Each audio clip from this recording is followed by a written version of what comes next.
Halo, selamat pagi saudara-saudara yang kekasih di dalam Tuhan Yesus Kristus.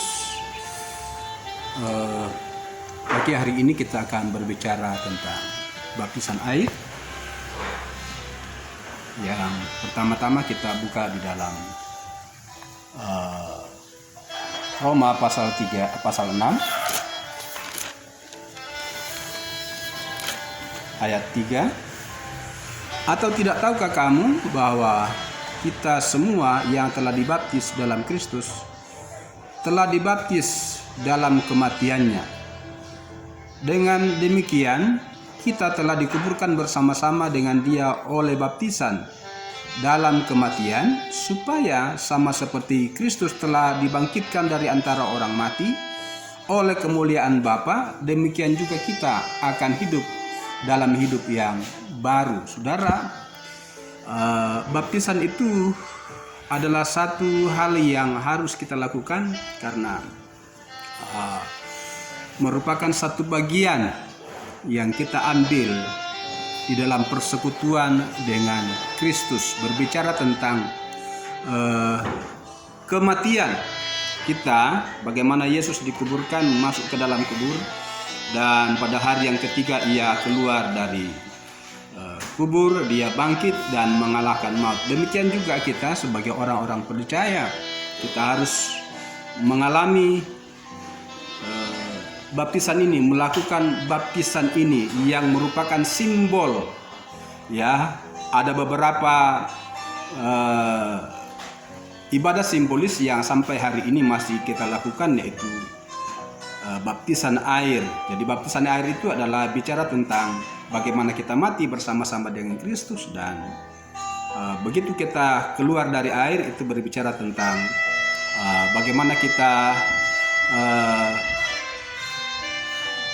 dibangkitkan bersama-sama dengan Kristus. Oleh sebab itu baptisan itu mengapa kita harus lakukan secara clear, secara alkitabiah. Ya, karena kalau kita cuma dipercik doang, itu tidak bicara tentang dikuburkan. Masa ada orang dikuburkan cuma disiram tanah di atas kepalanya dan kita anggap selesai. Baptisan itu sendiri juga banyak di dalam kitab, banyak orang berdebat tentang baptisan. Ada yang berkata, ya yang penting air mengalir di dahi, ya sudah cukup. Padahal Alkitab tidak bicara demikian. Jelas-jelas ada banyak contoh di Alkitab. Ada begitu banyak fakta di dalam Alkitab bahwa kita harus melakukan Alkitab itu secara penuh. Jadi seharusnya apa yang kita kerjakan itu harus berdasarkan Alkitab. Jangan kita berdasarkan narasi-narasi yang justru membawa kita di dalam kesesatan atau pada hal-hal yang kurang baik. Oke, mengapa baptisan itu penting? Baptisan itu penting karena merupakan amanat agung daripada Yesus sendiri, atau perintah terakhir dari Yesus. Pergilah kamu ke seluruh dunia, beritakan Injil kepada segala makhluk. Siapa yang percaya dan dibaptis akan diselamatkan, tetapi siapa yang tidak percaya akan dihukum. Siapa yang percaya dan dibaptis ia akan diselamatkan, tetapi siapa yang tidak percaya akan dihukum. Siapa yang percaya dan dibaptis, artinya tindakan dari iman itu adalah dibaptis. Harus dibaptis. Saudara tidak percaya begitu saja tetapi tidak pernah dibaptis. Harus dibaptis.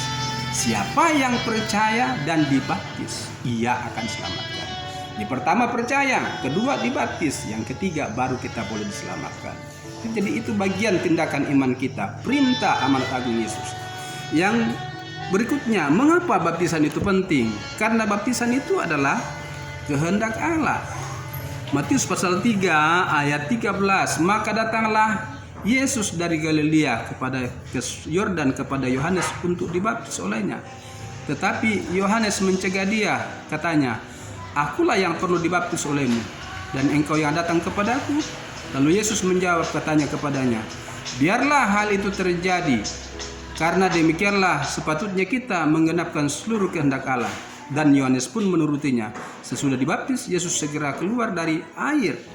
Dan pada waktu itu juga langit terbuka dan ia melihat Roh Allah seperti burung merpati turun ke atasnya. Nah, saudara, kehendak Allah. Baptisan itu adalah kehendak Allah.